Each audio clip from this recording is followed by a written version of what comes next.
There are a lot of old sayings, old proverbs that just simply aren't true.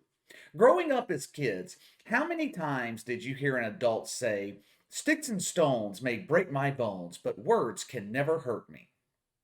That's a lie. Physical pain is temporary. You break an arm, it's going to eventually heal. Words, though, can be far more impactful, far more harmful. Things that people say to you can stick with you forever. The emotional pain, it might ease up a little bit over time, but someone you care about can hurt you with words, and it can change the dynamics of your relationship. Another one, absence makes the heart grow fonder. I mean, sometimes that can be true, but oftentimes it's not. This one directly contrasts out of sight, out of mind. You don't see someone for a while, you quit thinking about them.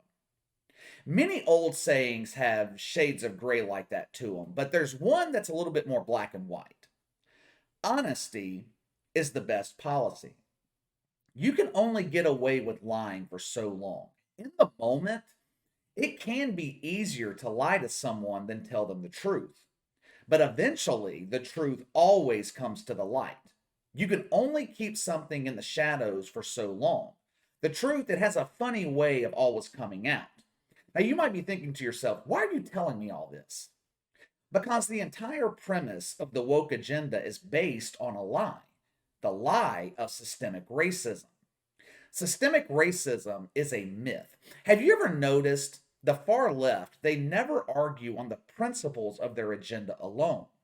They always have to have a cause, a group they're fighting for. We must fundamentally change America for equality. The equality they're talking about is not racial equality, gender equality, LGBT equality. Those are just the communities that they use to cloak the real agenda. They're talking about equality of outcomes, meaning someone like LeBron James, who is freakishly gifted, is given the same economic outcome as the guy living in a cardboard box whose most prized asset is the glass piece he uses to smoke meth. The lies of the agenda are starting to come to light. People are waking up to the woke agenda. We are seeing more and more athletes and public figures speak out against it. Now, of course, they are being vilified by the media and their SWAT team, woke Twitter. The same people who applauded Colin Kaepernick called him a hero for taking a stand against police brutality.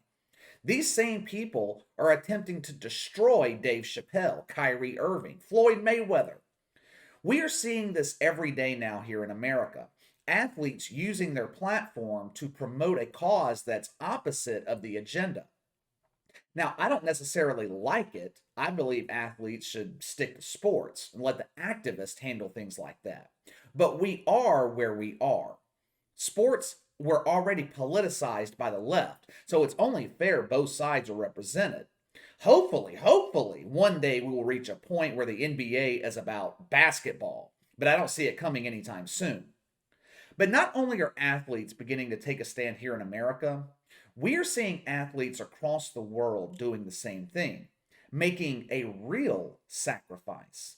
Colin Kaepernick didn't sacrifice anything. His NFL career was coming to an end, whether he kneeled or stood up for the national anthem, didn't matter. His NFL career was over. Kyrie Irving, on the other hand, is making a real sacrifice.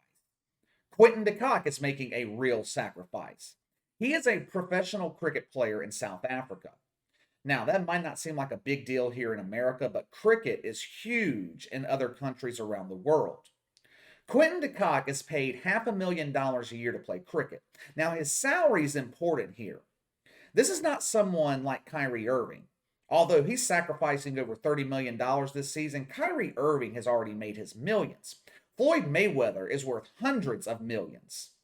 Quinton de Kock is a millionaire, don't get me wrong, but he ain't got Kyrie money. He damn sure doesn't have Floyd Mayweather money. Being willing to lose $500,000 because he refuses to comply is a big sacrifice. Last night, at the last minute, Quinton de Kock removed himself from the team. They were set to face off against the West Indies. Now, this was a healthy scratch. He wasn't injured. The reason he pulled out, he refused to humiliate himself. He refused to comply. Players were instructed which is another term for mandated. They're starting to figure out that people don't respond positively to the word mandate. They'll probably start using instructed instead going forward. Players, though, were mandated by the board to get on their knees before the match to take a stand against racism, which is strange when you think about it. They took a stand by getting on their knees. Whatever. The cricket board in South Africa claims that the gesture of athletes getting on their knees brings people together. It unites all of us. Really? Really? Then how come every time it happens, half the stadium is booing the shit out of it? Quinton de Kock, to his credit, he said, no, I'm not getting on my knees to take a stand against mythical racism. I'm not doing it. And this is a really big deal. He refused to play in a World Cup match against the defending champions. The West Indies, they won the tournament last year. Quinton de Kock is one of the best cricket players in the world. It would be like LeBron James refusing to play game 1 of the NBA Finals. Here's where the hypocrisy comes into play. You just knew that we couldn't have a demonstration of wokeness without blatant hypocrisy. Players on the West Indies team got down on their knees. They complied. They showed the world they were against racism. I don't think these players really understood what they were doing. Maybe they did. Maybe I'm wrong. Maybe they did. I don't know. But most people are afraid to question things when they come from authoritative figures. They're told to do something. They don't ask why. They just do it. They comply. Players on both teams were told to kneel. Most of them did. But see, this was a demonstration against racism in Western countries. Now you tell me, why the hell would players on either one of these teams give a shit about racism in America? Why? They're not taking a stand against racism in India, which is rampant. I don't see these players calling out the rampant casteism in India. No. We're not worried about that. We're more concerned with racism in the West. Why don't you guys worry about your own country, your own issues, and leave us out of it? We don't need cricket players around the world promoting social justice in America.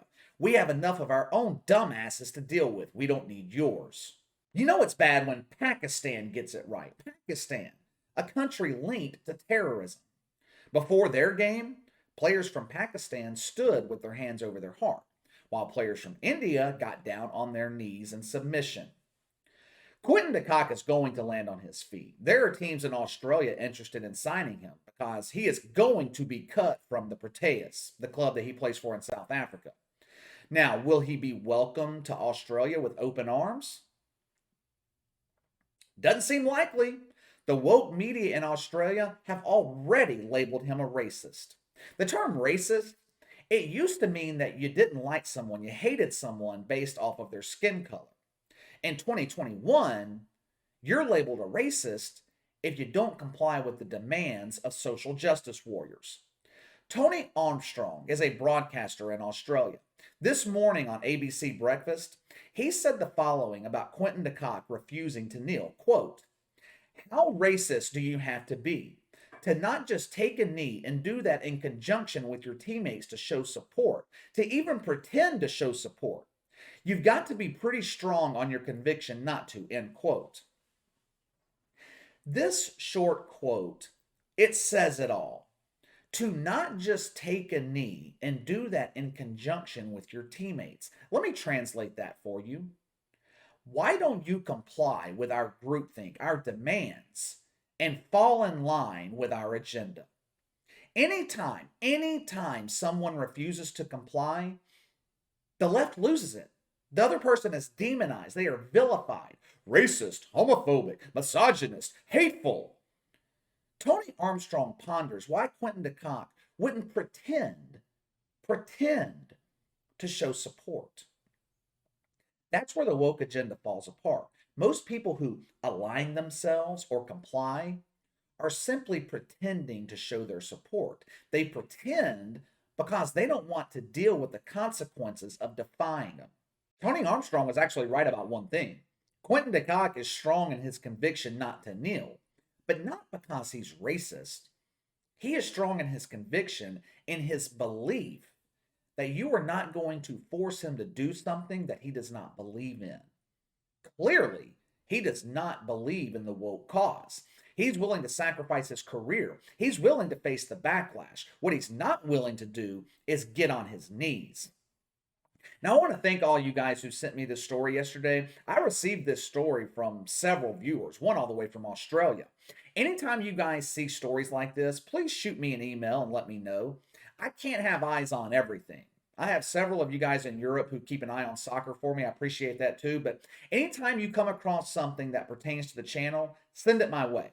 But let me know what you think about Quinton de Kock sacrificing his cricket career for refusing to comply with the agenda. Sound off in the comments below. Make sure to like and subscribe. Click the notification bell to receive all notifications from the channel. Best way to contact me is by email at btlkc84@gmail.com, KC_BTL84 on Twitter. I'll see you guys later.